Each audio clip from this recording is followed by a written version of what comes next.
Welcome. In this short video, we are going to talk about data types in JavaScript. Data types are those classifications we give to different kinds of data that we use in programming. In JavaScript, there are 7 different data types. In this video, we're going to talk about 3 of them: number, string, and Boolean.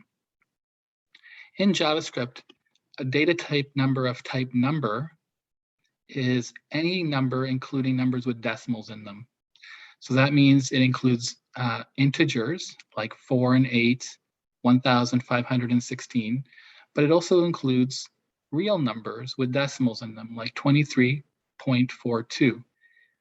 In JavaScript terminology, they usually refer to whole numbers as integers and floating point numbers or decimal numbers or real numbers as floating point numbers, or sometimes just float for short. In JavaScript, they put both number types, integers and floating point numbers, into a single data type called number.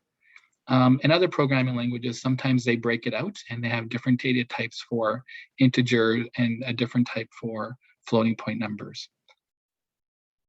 The second data type that JavaScript uses is called string. And a string is just another word for text. And the way you denote a string data type in JavaScript is any grouping of characters surrounded by a single quote. You can also use double quotes, but the convention in JavaScript is usually single quote. And the third data type of the 7 that we're going to talk about in this video is Boolean. And a Boolean data type, it has only 2 possible values, yes or no. And many times we use this data type to represent outcomes where there's only 2 possible values. Even though it only stores the values true and false, you can use it as a way of indicating, like I said, an outcome that has 2 results, like yes or no, up or down, on or off. Any kind of situation where there's only 2 possible values, usually Boolean is a good choice for a data type. We won't talk about the other 4 on the slide, but I'll just quickly run through what they are. Null tells the program is initially maybe having a data type or a variable that has a data type of null, indicating that it doesn't have any value, not to allocate any memory for it, not to make use of it at that time until maybe later in the program. And then there's undefined, symbol, and object. The last one there, object, is a really important data type that we're going to come back to in future videos. And it allows you to store more complex data than a single number or a single string of text. It allows you to store collections of data that you define the structure for. Let's talk about our exercise in Code Academy and what has to be done. If you haven't done the topic data types inside Code Academy, this might be a good time to pause the video, because we're going to walk through the solutions for the exercises in this topic. I'll give you 2 seconds to pause, and then we're going to go through and share the solution. Okay, let's go through the solution. The very first instruction, they're telling us to log the string to the console, log the string JavaScript.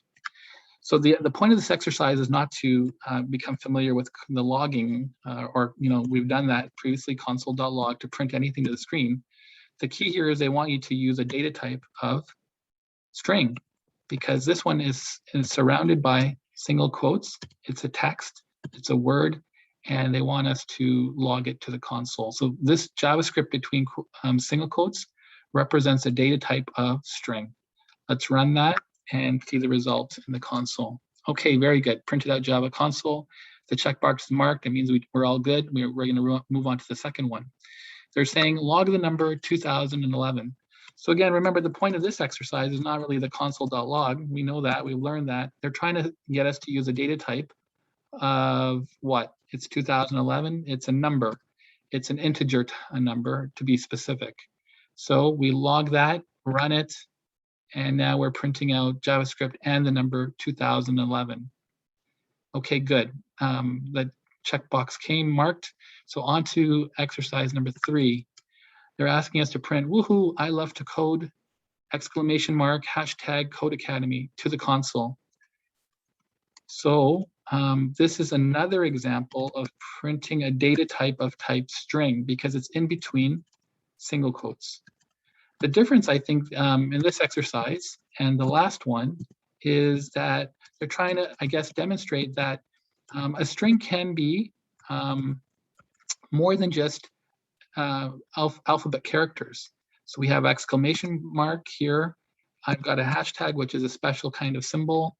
And so basically a string can be anything in between a single quotes, not just numbers, not just letters, but also exclamation marks, punctuation signs, and other symbols. So let's run that and see if we got it right.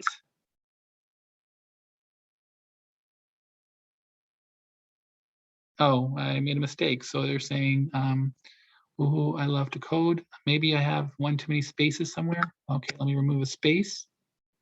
Let's see if that works. I'm still doing something wrong here, so hang on one second. I love to code. Is your string formatted like ours? Woohoo. I love to code. Oh, I forgot to code. I love to code. Code Academy. Let's see if this works.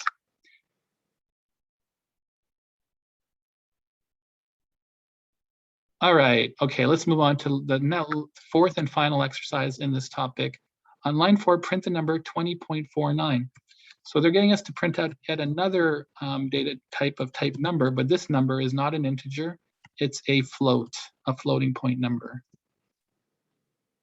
So we print out that as well. And we are done. We got all 4 exercises done, and they got us to use 2 of the 7 data types, 2 strings and 2 numbers, 2 different types of numbers and 2 different flavors of strings, one with just alphabets in them and one with punctuations and special symbols. Thanks for watching. All the best in your journey to JavaScript.